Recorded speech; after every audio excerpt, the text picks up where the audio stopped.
Lagay ng ekonomiya, kalakalan, negosyo at iba pa. Atin ang alamin dito sa Ang Pilipinas Ngayon.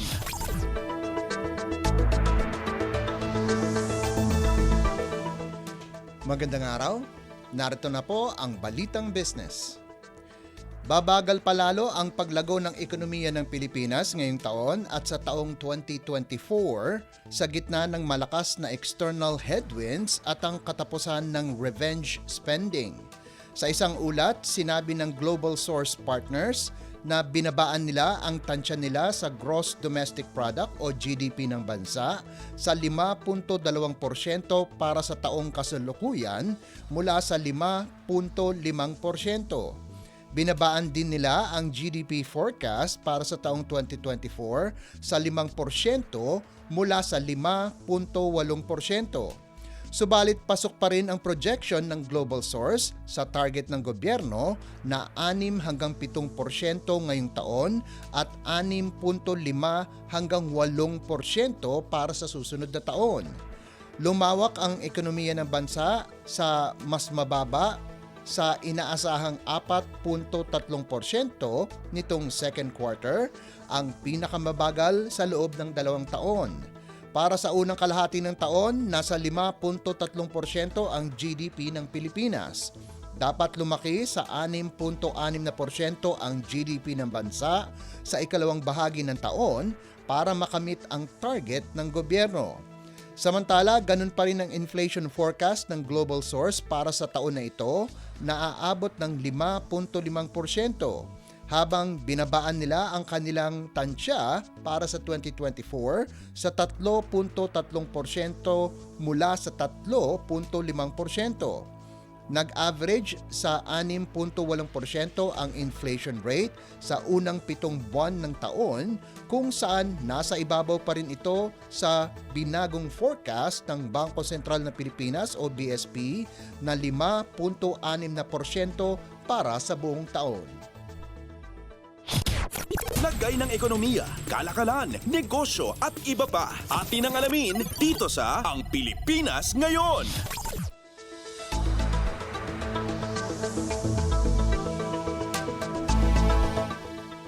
Pumirma ang Pilipinas at Japan International Cooperation Agency o JICA ng loan agreement na nagkakahalaga ng 30 bilyong yen o nasa 11.6 na bilyong piso para palakasin ang disaster resilience ng bansa.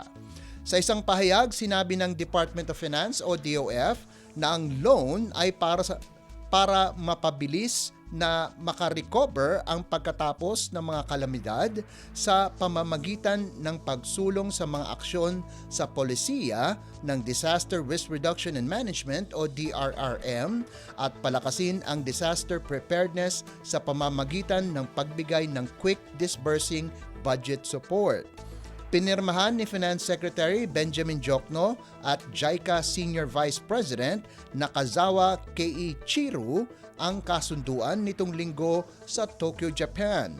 Sakop ng kasunduan ang ikatlong phase ng Post-Disaster Standby Loan o PDSL na magbibigay ng pondo para siguruhin na mapabilis ang recovery at reconstruction. Sinabi ng JICA na ang pinakahuling loan ay magbibigay din sa pagsisikap ng Pilipinas na makuha ang Sustainable Development Goals o SDGs katulad ng industry, innovation, infrastructure, sustainable cities and communities at climate action. Una nang nakatanggap ang Pilipinas ng 50 bilyong yen sa first phase ng post-disaster loan para suportahan ang rehabilitasyon ng mga apektado ng bagyong Yolanda noong 2013. Nakatanggap din ng 50 bilyong yen mula sa JICA sa ikalawang phase ng loan para pamahalaan ang recovery ng bansa mula sa pandemya noong 2020.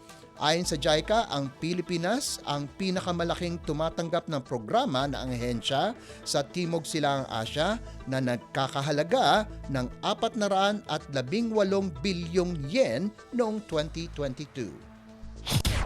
Lagay ng ekonomiya, kalakalan, negosyo at iba pa. Atin ang alamin dito sa Ang Pilipinas Ngayon.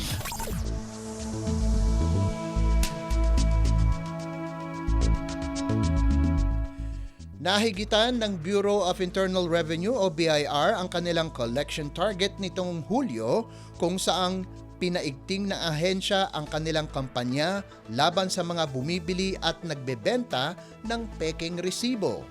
Nakolekta ang BIR ng 273.13 bilyong piso nitong Hulyo.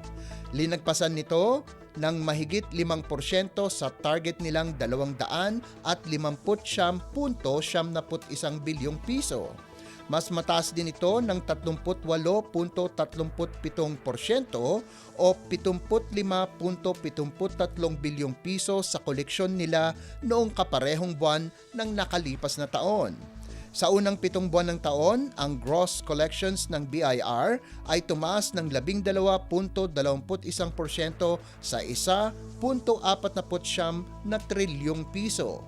Target ng BIR na kumolekta ng 2.64 na trilyong piso ngayong taon na 13% mas mataas sa aktual na koleksyon noong 2022 na 2.34 na trilyong piso. Target ng ahensya na makakolekta ng 1.32 trilyong piso mula sa tax sa net income and profits at makakolekta ng 538.13 bilyong piso mula sa value added tax o VAT, 336.1 bilyon mula sa excise tax, 124.65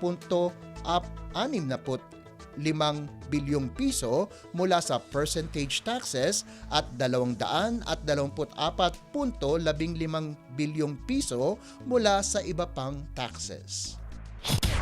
Lagay ng ekonomiya, kalakalan, negosyo at iba pa. Atin ang alamin dito sa Ang Pilipinas Ngayon.